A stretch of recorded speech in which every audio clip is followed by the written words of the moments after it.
Hi friends, welcome to RR kid fizz. మనం శివరాత్రి కథల్లో ఒక కథ అయిన పక్షి కథ విందాం. ఒకప్పుడు ఒక పెద్ద అడవిలో అనేక రకాల పక్షులు, జంతువులు కలిసిమెలిసి నివసిస్తుండేవి. ఆ అడవి మధ్యలో ఒక పురాతనమైన శివాలయం కూడా ఉండేది. కాలక్రమేణా ఆ ఆలయం శిథిలావస్థకు చేరింది. అరణ్యవాసులెవ్వరూ ఆ ఆలయాన్ని చూసుకోవటం లేదని అక్కడ నివసించే పక్షులు, జంతువులు బాధపడ్డాయి. అదే అడవిలో ఒక చిన్న గువ్వ పక్షి నివసిస్తూ ఉండేది. ఆ గువ్వకు భక్తిభావం ఎక్కువ. ప్రతిరోజు శివాలయానికి వెళ్ళి అక్కడ శివలింగానికి నమస్కరించేది. కానీ ఆలయం శిథిలంగా మారిపోవడం గమనించిన ఆ పక్షి చాలా బాధపడేది. ఒకరోజు ఆ పక్షి తన అడవి మిత్రులందరి దగ్గరికి వెళ్ళి, మనం ఈ ఆలయాన్ని శుభ్రం చేద్దాం. ఇక్కడున్న దేవుడు శిథిలావస్థ స్థితికి వెళ్ళిపోయేలా ఉన్నారు. ఇక్కడున్న దేవుడికి అస్సలు పూజలు అందడం లేదు. మనం ఈ ఆలయాన్ని శుభ్రం చేసి పూజలు చేద్దాం అని మిగతా జంతువులతో కూడా మాట్లాడింది. మిగతా పక్షులు, జంతువులు అన్నీ ఆ గువ్వ పక్షి మాటలు విని సరే అని చెప్పాయి. అందరూ కలిసి ఆ దేవాలయాన్ని శుభ్రం చేసి ప్రతిరోజు చిన్న చిన్న పూజలు చేయసాగారు. ఆ గువ్వ పక్షి ప్రతిరోజు ఉదయాన్నే దగ్గరలో ఉన్న చిన్న నది నుండి తన చిన్న గొంతుకుతో తీసుకువచ్చి శివలింగంపై నీరు చల్లేది. అది చూసి అక్కడున్న ఏనుగులు కూడా తమ తొండంతో నీటిని తెచ్చి ఆ శివలింగాన్ని శుభ్రం చేసేవారు. కొన్ని జంతువులు అడవిలో ఉన్న అందమైన పువ్వులను ఏరుకువచ్చి శివలింగం మీద వేసి పూజ చేసేవారు.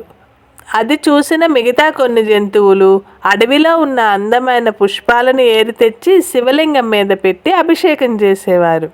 అందరూ కలిసి శివ పూజను చేసేవాళ్ళు.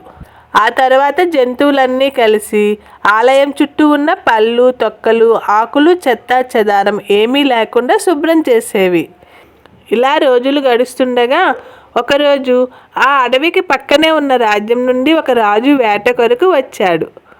అతనికి అనుకోకుండా ఆ శివాలయం కనిపించింది. కానీ ఆలయం చుట్టూ చాలా శుభ్రంగా ఉంది. శివలింగం చుట్టూ పూలు, పళ్ళు అలంకరించబడి ఉన్నాయి. ఇదంతా చూసిన రాజు చాలా ఆశ్చర్యపోయాడు. అతడు తన భటులను పిలిచి, ఈ ఆలయం ఎవరు శుభ్రం చేస్తున్నారు? ఇక్కడ ఎవరైనా పూజలు చేస్తున్నారా అని అడిగాడు. అప్పుడు పక్కనే ఉన్న గువ్వ ముందుకు వచ్చి వినయంగా మహారాజు ముందు నిలబడుతూ, మహారాజా, ఈ ఆలయం శిథిలంగా మారిపోయింది. మా అందరికీ చాలా బాధ వేసింది. ఈ అడవిలో ఉన్న జంతువులు, పక్షులు అన్నీ కలిసి ఈ ఆలయాన్ని శుభ్రం చేసి మేమే ఇక్కడ పూజ చేసుకుంటున్నాము అని తెలియజేసింది. ఆ పక్షి మాటలు విన్న రాజు చాలా బాధపడుతూ, ఇక్కడ ఉన్న జంతువులకి ఇంత భక్తిభావం ఉండి ఇంత పని చేయగలిగితే ఒక రాజునైన నేను ఏమీ చేయలేకపోయానే.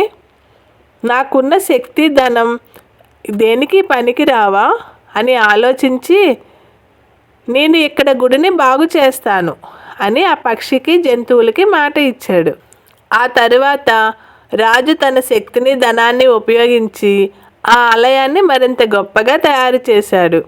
తన రాజ్యం నుండి శిల్పులను పిలిపించి ఆలయాన్ని మరమ్మతులు చేయించాడు. కొంతకాలానికి ఆ ఆలయం ఎంతో అందంగా తయారైంది. కొంతకాలానికి ఆ ఆలయంలో తిరిగి పూజలు ప్రారంభమయ్యాయి. ఆ ఆలయానికి మునుపటి అందం మళ్ళీ వచ్చింది. అది చూసిన అడవిలో జంతువులు, పక్షులు ఎంతో ఆనందించాయి. ఆ గువ్వ చేసిన పనికి అందరూ అభినందనలు తెలియజేశారు.